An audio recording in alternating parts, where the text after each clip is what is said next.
right, now that is on the newspaper review, not newspaper review, the news updates this morning. Various stories that we've had over there, and I promise that we'll get sentiments from our panelists here in studio who are already with us in studio. Gentlemen, thank you so much for making time for us this morning. As much as our viewers know you, there might be that one new viewer who does not know you, so I will allow you to introduce yourself to our viewers. Let me begin with Joe. I consider everyone else who knows us from this platform a community, a family. I've noticed that out there we've created a community of people who are always glued kusikia leo kuna nini kwa newspaper review. I've come to appreciate that not all Kenyans buy this newspaper, but they appreciate the kind of review we do by kupitia haya magazeti. So for that reason, I'm grateful and honored to be here this morning. I'm still Ojwang, mtoto wa Mariam, Senior Warrant Officer 1, au Lieutenant Colonel. Ukiingia pale kwa community, they'll tell you that Ojwang ni Mkenya Kenya naye, lakini Ukenya wake si Ukenya Kenya. All right. Thank you very much. My name is Fendo Godwin, aka Fendoman, and it's a very great time to be here, a great pleasure to be here. As my friend has said, newspaper review is one of the things that is considered most, and by most people, especially from other counties like Kakamega, they are viewers of this channel, and they keep applauding this show for the good work that we do in the in-depth analysis of the newspapers. Yeah. Thank you so much, our viewers, for helping us move this, because we couldn't be here if it were not for them. Exactly. Kama si wao sisi hatupo. Tukisema mambo ya TV host, bro was always reminding us that don't worry. Unajua live stream zetu sasa zingine unaweza pata iko na watu wawili watano. Don't worry. Huyo mmoja mwenye ako glued hapo on screen. That purpose must be served to huyo mmoja. Yeah, exactly. Community. Asanteni sana kwa fans. Exactly. Now let's get straight into business. We begin with. Should we begin with the bold newspaper?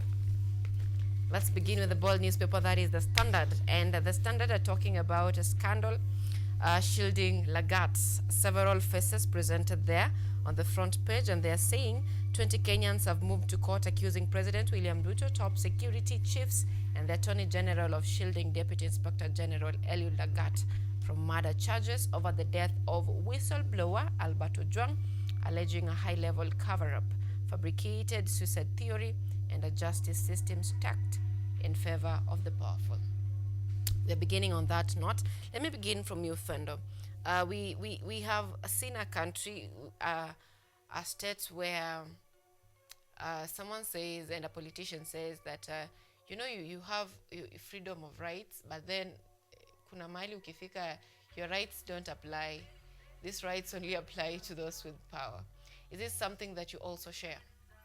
So I don't believe in that. I'm one person who advocates for constitutionalism. Such sentiment eras back to the days when Idi Amin was in power. I say that you can run faster, but you cannot run faster than a bullet. And sometimes people say that yes, you have the freedom of expression, but you cannot have afterwards. You will not have expression after, something like that. So to me, I believe the constitution is there. It's a living document, and whatever time it takes, it will just catch up with you. History has told us, and history has shown to us that the individuals who are castigating during the 2007 elections, they were saying that let's go and announce the president. Let's hurry up. I think it was a certain person who is also trying to get the presidency right now. Said let's go and swear in this Mwai Kibaki, and they went and swore him at night. Then Ruto was in the opposition brigade. He was crying and telling. I remember Pastor Pius Mwiro told the Congress that let's pray, and he said, why are we praying and the elections have been stolen? That was Ruto then. They were crying. Right now you can see the constitution has revolved and has grown, and the person then, the then Minister of Justice Martha Karua, is now crying that we need to reform things to this. So I find it that you should respect the constitution under whatever capacity that you are, because it's the one that will vindicate you or make you good. So I don't believe that. As long as the constitution says that, we need to follow it to the latter. And the courts have been coming out boldly by sometimes even pushing down some bills that have been passed by parliament and constitution. So I believe the best president in this country is one that follows the constitution and will be respected for that, because it's the only document that can be able to bridge the gap between the poor and the rich, and even ensure that somebody is there is protected, because even the president himself, the chief justice, and anybody, that they are courtesy of the constitution. It is the constitution that protects them, nobody else. Otherwise the one-term movement could have won, but it's the constitution that kept him there. So I don't think anybody should grow the powers to, to outgrow the constitution. The constitution is like our bible, we should live under it. Yeah. But is it really something that we are following? Because it looks like it is a case where we are preaching water, but we are taking wine. We are constantly saying that we should follow the constitution, this and this. But then the rule of law, if we look keenly, it affects those people. Let me use the have-nots for lack of a better word. Unless, if you are someone powerful, it's unless maybe you contradicted the government and the government has now set you up.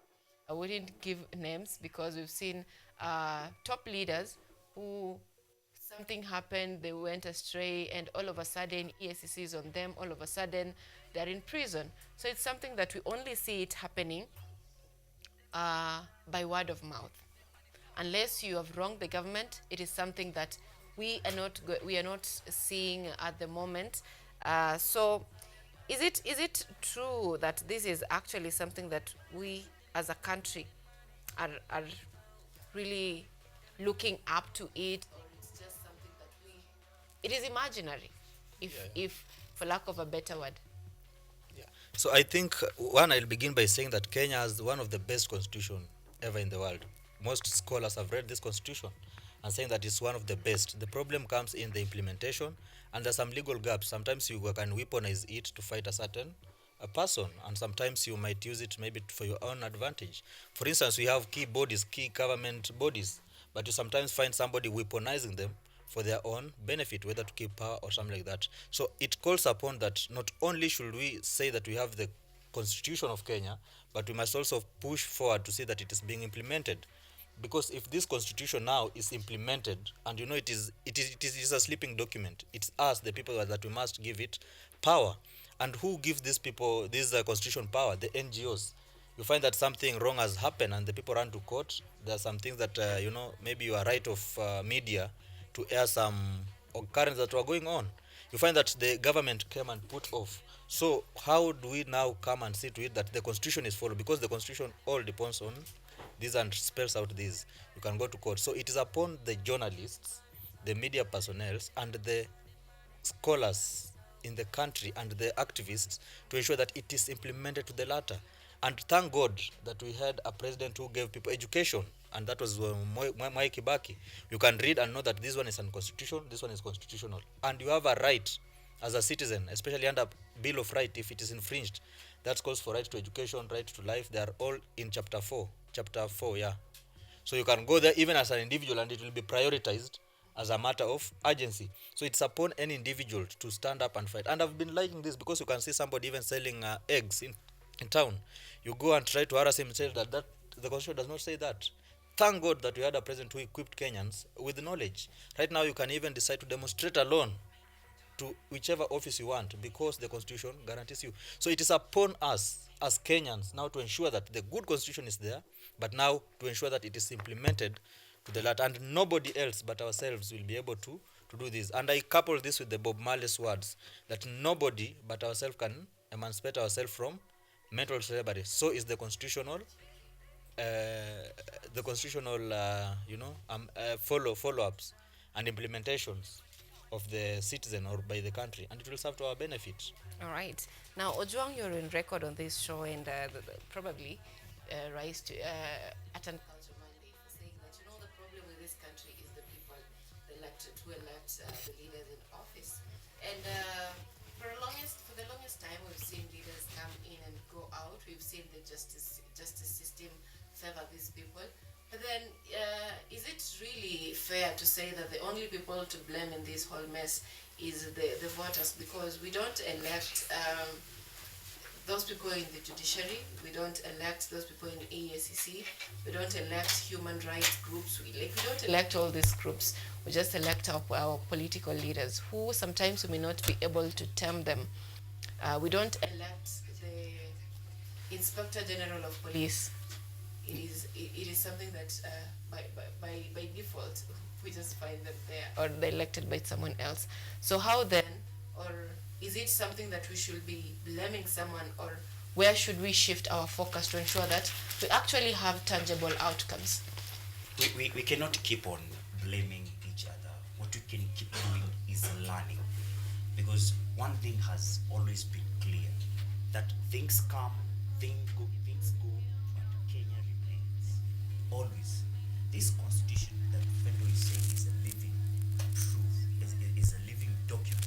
I can prove how it's a living document. From when our heroes went to Lancaster, they documented something that looked or resembled the UK, who were our colonizers then. That document came to Kenya. We had powerful people who helped us, including people like Jomo Kenyatta, the likes of Kongo Karomba, those who were taken somewhere for 6 years for them to be detained. When they came, we got a republic in 1964. These people still died. Kenya remained. There came another generation of people who defended the rights of the citizens of Kenya, including J.M. Kariuki, who said that we cannot be living in a country 10 million beggars and 10 millionaires. Such sentiments of social justices did not prevent such kind of people from dying. But our country, Kenya, remained, and our constitution remained. It's a document that has continued to evolve on itself, sometimes inauliwa, sometimes inarudi. In 2005 Wakenya waliikataa, wakasema hapana, that document sisi hatuitaki. In 2010 they promulgated now a document that they felt is better. If you look at the standard, those who are shielding Lagat according to the standard, one of them was the one leading the no campaign against the 2010 constitution. The current president, William Ruto, he was leading the green. Is it the green? Was red for? It was banana and No, 2010. Red and green. Yeah. For those who wanted the constitution 2010, that way. So he was saying, no, we don't want this constitution. But 12 years later, he becomes the custodian of that same constitution. In his inauguration, when he was being sworn in, he lifted the sword in more time than the Bible. But he also promised, when I put this Bible down, this constitution will work, because this is a living document. Fendo said that it is like our Bible. No, our constitution is way above our Bible, because we as a country of Kenya, we are a no-state religion. That is why in this country we have the Islamic community. That is why in this country we have the Rastafarian community. That is why in this country we have the Hindu community. Na wengine wengi wenye wako.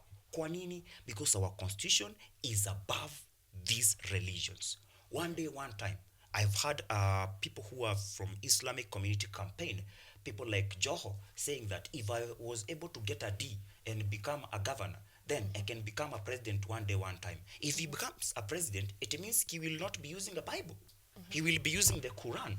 But the constitution will still stand, because the chief Qadi of this country also operates under the same constitution. The constitution is working, ma'am. And it's working right. Right now, we have 20 people who have taken cases to the court or the judiciary, challenging how the government is shielding DIG Lagat. When Albert Ojwang died in prison, died in police right here at Nairobi Central,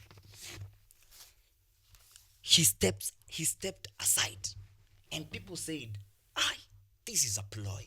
Stepping aside, and we are talking about resign. Watu wakaingiza mpaka civic education hapo hivyo. People were interested with knowing what happens when you step aside vis-a-vis what happens when you resign. Kidogo, he crawled back to office. And now, people like the current AG, Madam Dorcas Odur, think Kenyans are foolish.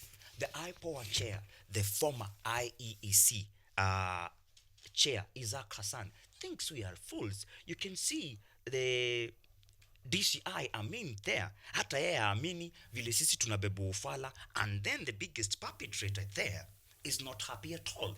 Today, the country is still in celebratory mood of Kenya winning against Morocco.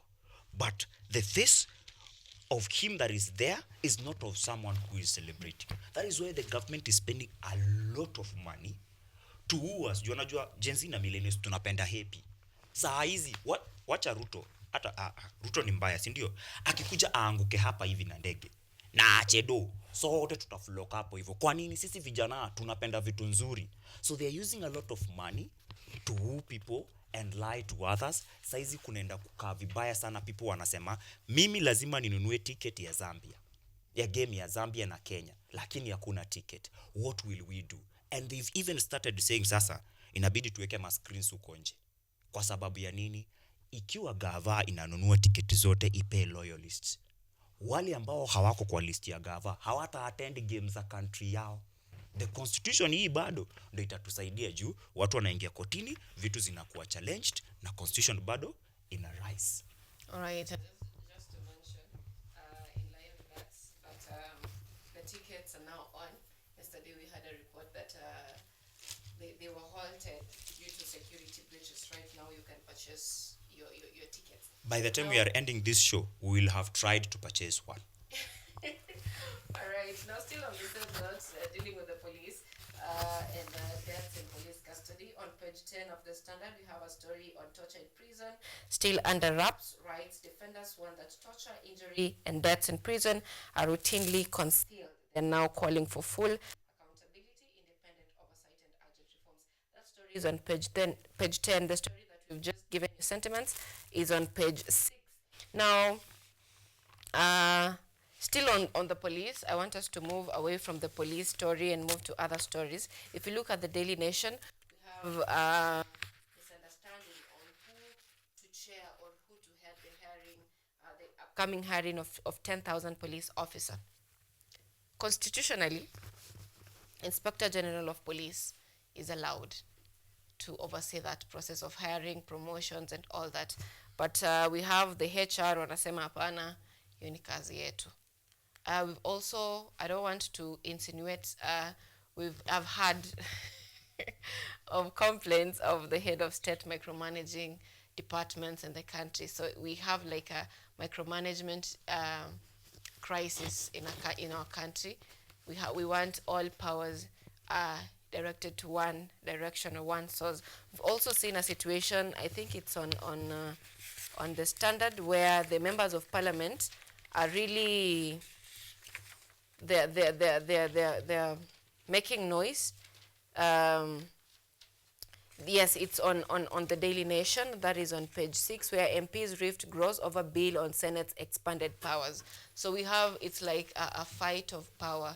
Every department is seeking to have more powers. We have the Senate, we have the executive, we have the IG, we have different sectors in the country. Where do you think this is landing us as a country? Let me begin with you. I think it is just landing us into many and several confusions. And this hiring process, as Kenyans, you all know it is a multi-million shilling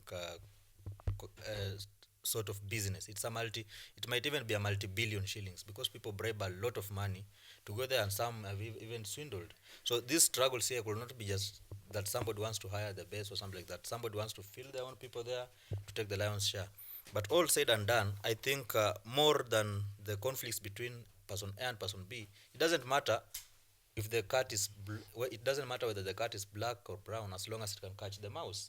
And what I'm trying to say here is that they need to see that the police who are being recruited there, under whichever capacity, they are the ones now are not trigger happy, because that's the thing that have really drilled the image of the police department. And as a person of public image, I think now it's time to see to the qualifications of the police that are going there. And we should be arguing over issues such as, what are the qualifications? Because right now I don't think the police are going to encounter people who are going to run or, to count number of teeth to see, if you can, I don't know if they're going to bite criminals or something like that. We need to see to it that we are going to see that people can come and you can reason out with a criminal or with anybody. Because right now, a lot of cases that are going there to the police station, if you are arrested by a police, you can be sure that the chances of you beating them in case is quite high, because they will be flaunts of a lot of constitutional rights and issues, and it's not a power struggle issue or something like that.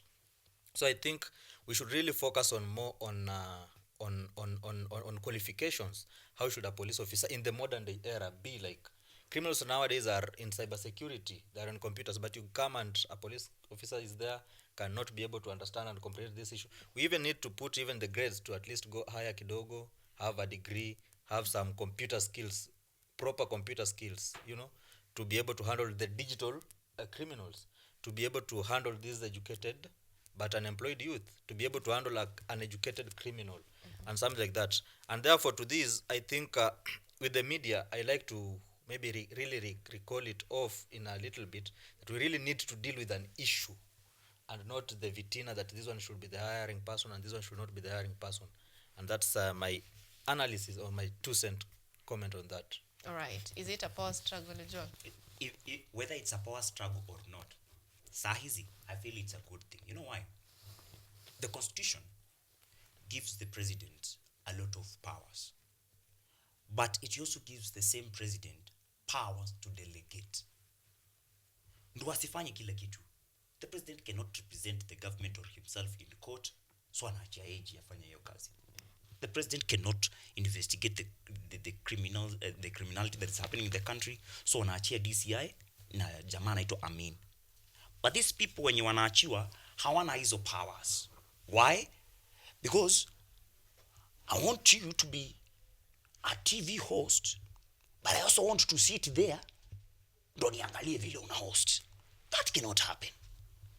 I want you to be IPOA chairperson. And this person given the chance to be chair IPOA was in an office of controversy.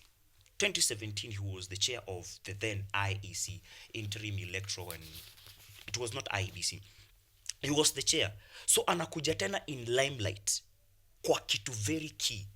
Since the Interim Police Oversight Authority was created so that the police and the people can be one. Ndio tuache, ndo polisi akuwe polisi, aache kuangaliwa ati anakimbia sana. Aangaliwe ataka reasoning kiasi. Why? You will be charged with the mandate of maintaining law and order. Do you understand this law? Are you orderly yourself? Because a lot of unlawlessness inafanyika na polisi. Ask me why. I've been involved as a community mediator. Kuingia Karao kujaribu kumaliza kesi ya watu wa Nduthi. Aje, wewe mtu wa Nduthi mmepigana na huyu mtu wa Nduthi. Wewe umechochwa na watu wako waende uchukue P3. Si P3 lazima utapitia kwa polisi. Utamhonga. Na huyu polisi anaelewa wewe uelewi civic education, wewe uelewi sheria, so ataanza kukudanganya vile atakusaidia ushinde huyu mwingine. But kwa stage you two are friends, then wewe na wewe unaingia the same police station. Unaandikisha yako. Na si kila mtu ameumia. Kila mtu atapewa P3. And then hizi kesi zikishafika kwa Director of Public Prosecution ama ODPP, zitaanza kupanda pole pole. Hawa watarudi kwa community, kila mtu endelee kubeba Nduthi kwao, na ule polisi ataendelea kukuta huyu peke yake. Leta kakitu kesi yako na skuma. Anakuta huyu mwingine, leta kakitu na skuma. But haskumi, si ndio? One day one time hizo kesi zote zinapatana. Zina files zinaanza kurudi. Ati tuko Kiwanja police station, wewe unahitajika kotini. Huyu na yeye akona yake, wewe unahitajika kotini. What kind of a case is that? If these police were enlightened on law and order, hakungekuwa mahali watu wanaandika P3 mara mbili ati ndio ukue king ukula kule hongo. Si ndio? Hii constitution bado ndio itatusaidia kupunguza vitu kama hivyo ama kuondoa vitu kama hivyo, so that hii process ikuwe competitive. Juu saizi hata DIG like that hafai kuwa ofisi. He has a case involving someone who is dead, Albert Ojwang. The IPOA is shielding him. How is he then still going to chair kuleta polisi wengine hapa hivi? What will he do? He will clear and forward. Huyu unajua kiingia hapa hivi ni mnoma sana mambo ya investigation. Anaweza ingia DCI aanze kuinvestigate kesi yangu. So huyo aende. Huyu mwingine ni fala lakini akismile akona meno ya white 32. Sasa amesema ajui kazi ya meno ni gani. Wacha huyu waingie juu yeye hata investigate sana. Why are we giving him the mandate to give us other police officers when yet he himself as a DIG has failed on that mandate? hii ingine ya kuleta polisi ndio itawezekana. All right. Let's leave it at that. Now, moving on to the health sector or allegations. This is in regards to health. That is, as far as the health insurance is concerned. On the Daily Nation, we have 8 billion claims for civil servants. Tutors probe where senators petitions House to investigate unpaid health insurance claims for families of public servants who died or were injured while on duty. That story is on page 6. And we also have another story on health where cancer patient now rounds out of life-saving drugs, and that is Gatamu Waigwa took his final dose of life-saving cancer medication yesterday. The 70-year-old retired Anesthesia. That one now faces an uncertain future without a comprehensive deal with the social health authority. Oh my God, my tribe showing up. Your lines like Kikwetu is coming out. Unapologetically. Now we have complaints of the social health authority. At the same time, we have the government saying that the social health authority is working. Last week, we saw Health Cabinet Secretary Eden Dwale offer a directive that several hospitals be closed because they were involved in fraud. And that is in relation to having ghost patients, having information given for compensation that really didn't happen. And we've also had situations where we have ghost hospitals. Someone is working with a hospital kwa kitabu, so yeye anaitisha compensation, and nothing is really going on. And we saw the directive given that the monies should be returned after investigation is completed, and the doctors were involved in that also will pay the country for that. And several probe into the Social Health Authority. We've also seen former Deputy President Rigathi Gachagua saying that, this SHA thing, we were just to improve the NHIF, but now we spend more money to build this Social Health Authority. We've also had the president. I'm just giving you an overview of what is happening around the Social Health Authority. The deputy, not the deputy president, President William Ruto, in every meeting that he goes, he encourages the public to register as for the Social Health Authority. We have one side complaining that, SHA is not working. Another side saying that, give government time. SHA is working. It's not perfect, but it's working. From where you sit, and all these complaints that we are seeing concerning the Social Health Authority or the current funding, we've had claims that are not paid. From where you sit, Fendo, should we be concerned as a country on our health insurance? Yes, sorry for this.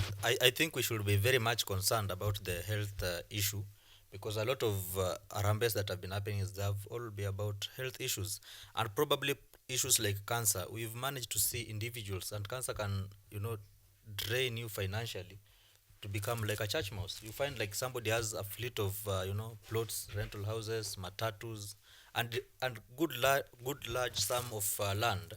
But this person, a mere cancer disease, can drain you to until you become a beggar that you can no longer, and at the end of the day, you go and die.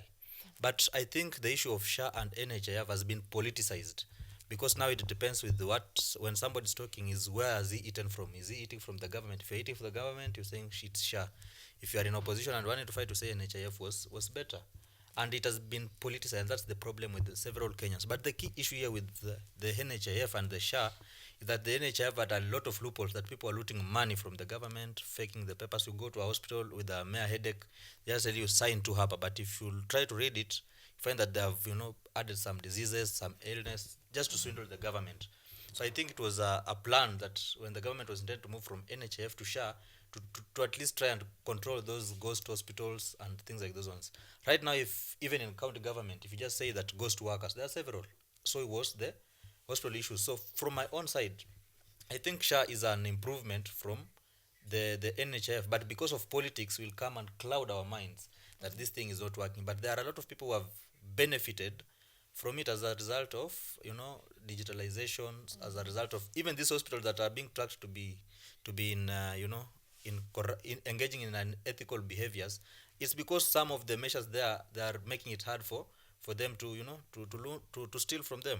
If you have worked in a political office, let's say a governor's office, you will see tons of lines. For instance, in my offices, some of my county government, you are allowed to see your leaders maybe on Monday or a particular day. So when you go there and see a line there that it's a lot of people with papers to go to hospital, arambes, calling on politicians to do those things. That one, and religion, to build churches. We need to build church here, to need to build church there. And another one, hospital bills. So it is a serious issue that if implemented properly and we do away with politics and see to it, how can we all come together, put our political difference aside and see to it that SHA is working? Because either way, they always say that when you're growing rich, also pray to have good health. Good health.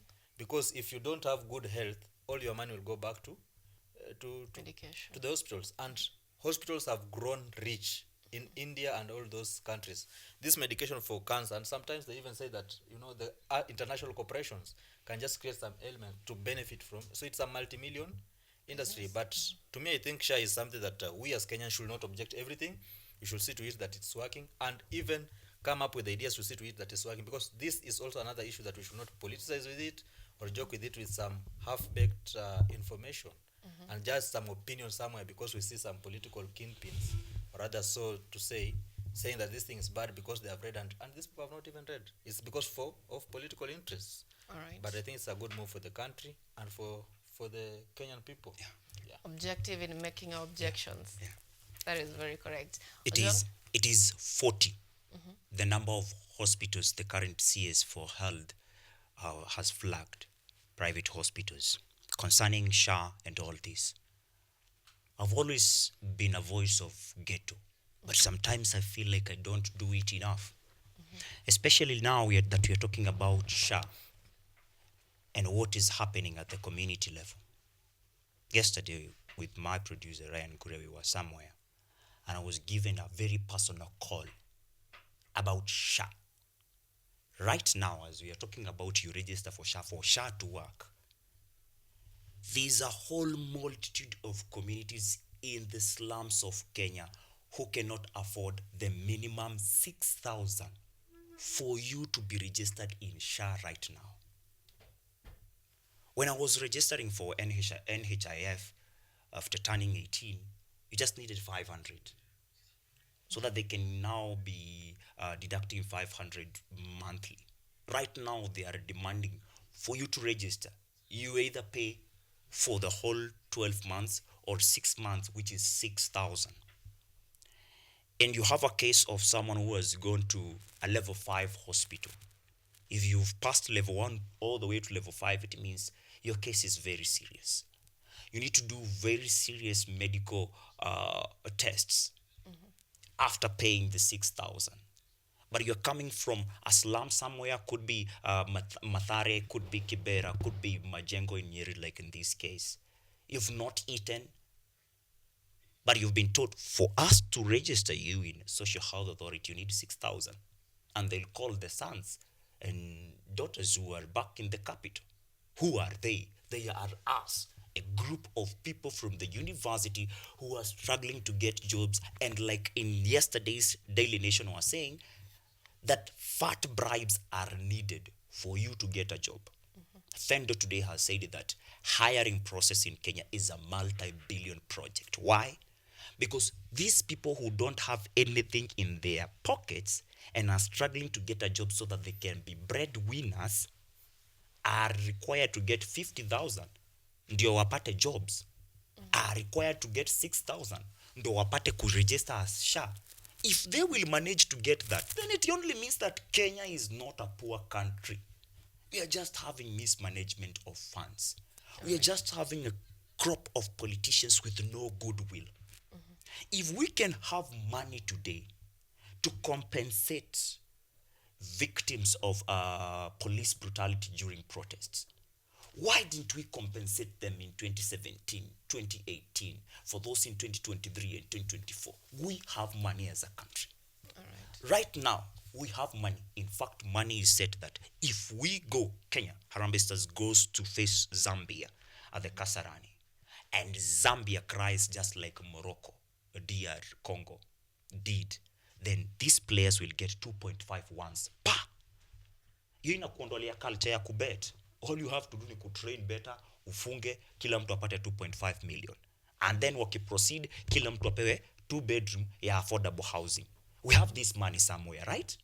Where? Na tukika hapa na Fendo nimwambie Fendo niokolee thou. Ataniambia ngojea kesho. I sit here with you. I tell you, give me something. You'll tell me unangojea kulipwa. Everyone is working on a salary. Salary yenye ikifika, kwanza itolewe 30% ya pay, itolewe 16 sijui VAT mahali, itolewe black tax. By the time unamalizana na hiyo salary yenye umeniambia utanigawia kesho, uko negative. Yeah. Na hujalipa 6,000 ya SHA. Oh, quite unfortunate. Anyway, I would love for you, because we began a little late, to pick a story each, which will serve as your final remarks. In the meantime, we have stories of that is on the Standard: pregnancy test in school trigger outrage, and we've had parents and the legal experts complain of their girls being taken over pregnancy test, and that story is on page 2 on the Daily Nation. We also have on page 3, visually impaired students lead KU to pop glory at music festival. That is on page 3. And Kenyatta University, just to mention, it is a very inclusive university. All groups compete, and we've seen the visually impaired bringing victory to the country. And also, not to forget, on page 4, DAP Kenya convenes crisis talks as Wamalwa na Tembea rift widens. That story is on page 7. You can also get to interact with more stories on these newspapers, but not to forget that on the Star, millions lost in countless payroll scam. We've had several loopholes indicated there on the Star that leads to salaries which are more than the amounts in payrolls. That story is on page 4 and page 5. Kindly, gentlemen, this is the moment for you to give us your final remarks to the story. Start where? Start here? Yes. Asante sana. You remember you asking about voters and who to blame. The voters are to blame, but it's not because they are the perpetrators. They are the victims. They are vulnerable, and that's why they get used badly. So the story I've picked is the story on page 2 about the pregnancy tests in school that are triggering outrage. And the Daily Nation editors have started with a letter to parents.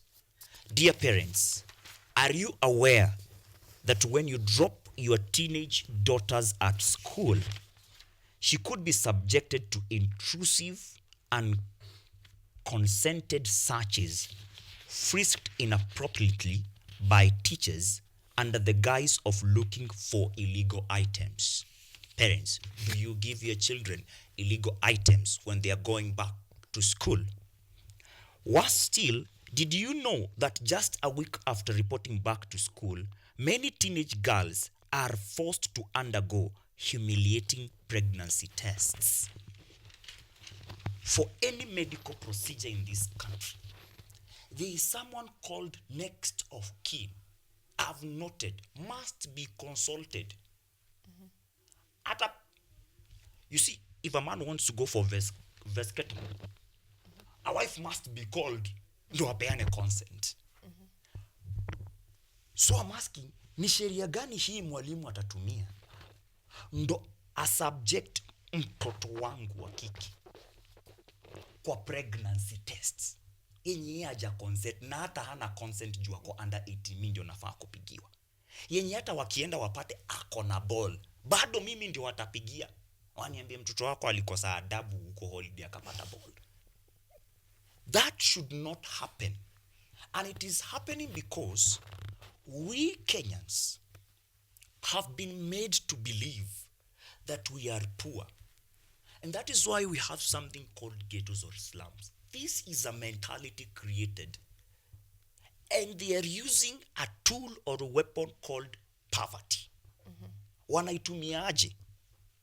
Tutakufinya, tukufinye. Alafu tukuambie tumesungisha bei ya unga. Na wao utapraise. Tutakufinya, tukufinye. Alafu tukupe 500. utanunua nyama hiyo siku, semena nimekula unga sana, nimekula leta nikule nyama leo. Ruto tutam ni tamu. And we'll still do the same mistakes at the ballot. I'm not talking about leaders. I'm talking to youths. I'm talking to these Gen Zs and millennials I'm seeing here behind the scenes. Juwale wako huko kamera siwaoni. Let us strive to do more civic education at the community level. You may not have money, but you have information. That is why when you went to school and graduated, they told you that they have given you powers to read and write. Those things, those powers are given by a vice chancellor, not by your class teacher who has been teaching you. So why are you at the community level leading others to cry and not to get solutions? Okay. Let them know, so that my people will not perish for lack of knowledge. Fendo today said about hawkers. Namaliza ya mwisho hawkers. Time imetwisha Kabisa. Civic engagement tuifanye bila complaints or hatuna dose nini. Social media iko. All right, Fendo. Yeah, the good thing with talking last is that you can correct the point of the person who talked prior. So I begin with the Ojwang's sentiments about the teachers, parents being warned that our students should not be done some tests here and there. And this is one of the challenges that I think comes with the democracy.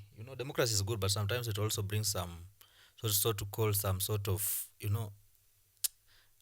I don't want to use the term nonsense behavior, but let me just use it for the sake. Because when you are taking somebody to the school, and you will not, and that's a very pertinent issue, that when somebody is going to the school, even drug tests should be done. I think that one we should not even debate about that thing, because this kids write it somewhere. We're talking about constitution. Tell me that when I bring my daughter, you will subject her to this test. Tell me when I bring my daughter, she will be subjected to drug tests. We need to be. It's my body. It's me who is being affected. It was my time whether to it's talk. a democracy or not, it's my life. All right, let him finish. Let me finish. A lot of kids get pregnancy while at home. When these kids are at the teacher's hands, most of them, they are always safer. Drugs, people don't even use them when they're at the teacher's hands. It's these long holidays that propagate lots of pregnancy, and data is there to show about this. So it is just calls for, prudence. That when somebody is coming to school, how did you take care of your parents? Sometimes even drug tests, because if this kid come to school and maybe had pregnancy that complicated her bodies or something like those, and maybe remember most of them are underage, then they die in the process. Who will be there to be blamed? If they come there and maybe starts the behavior that do not, consider vizuri or with some other kids, what will they be doing? Remember, in school is a mix of cultures. It is not just one people that every kid is good. There are some who are growing from other places that they are being destroyed, and my kid is a good kid, is playing kids, but somebody else's kid anacheza huko nje vibaya, then comes start teaching them. So we need to ensure that as they are coming to our hands, we ensure that they are clean, so that when we are subjected back them to you can say that my kid came there with the pregnancy tests prove that she was not pregnant, drug tests showed that he was not using drugs. Now, as is coming, is there somebody bringing these things to school? So we just need not to castigate, and it's not even the role of the teachers to raise for us kids. We must ensure that these kids are very, very straight.